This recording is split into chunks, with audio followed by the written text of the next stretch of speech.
Hello, good morning everyone. March 7, 2026. Mag-update po tayo guys, still ang Camarines Norte. Try natin po guys itong imano-mano.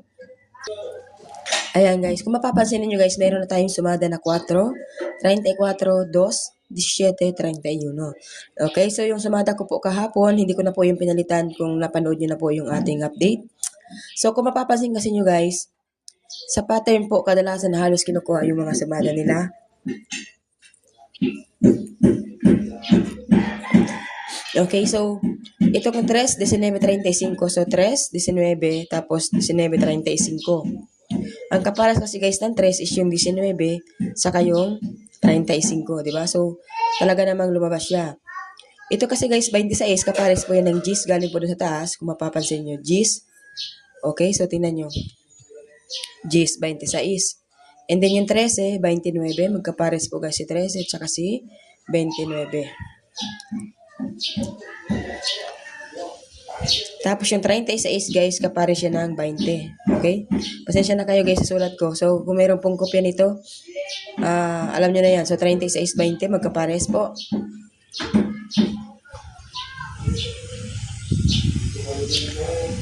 So, kaya ang kinuha ko guys sa sumada is 4 dahil po dito sa 13, 20.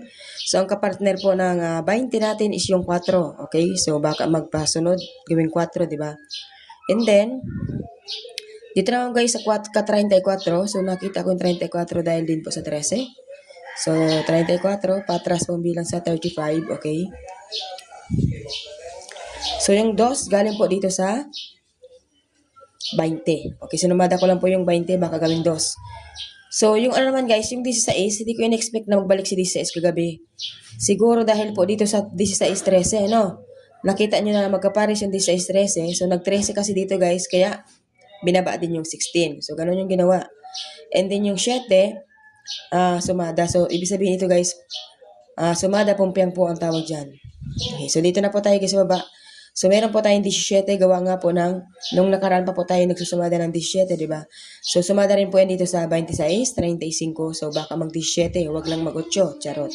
So, kasi guys, pwede rin guys mag-8 kasi ito sumada 8, sumada 8, o sumada 8 rin naman si 17.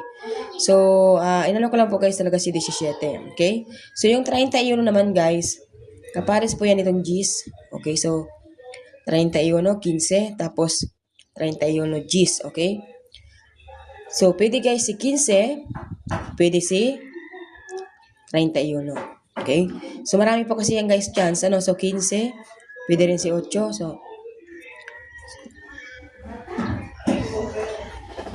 ang ballpen ko kasi guys, mana sa may-ari, charot. So, 15, pwede rin yan. Saka si 8, kung mapapansin ninyo. Saka yung 29, tapos yung 12. Diba?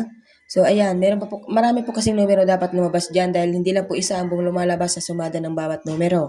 Kaya nga po, minsan kuha natin agad at minsan naman ay hindi. So, minsan 3 days, minsan 7 days, talagang mayroong ganun. Pero minsan, labas ka agad, ano? So, minsan naman, sumada ng umaga, lalabas ng gabi, or di kaya sa hapon. So, yan po ang ating sumada today. Good luck everyone. Please like and share. Bye!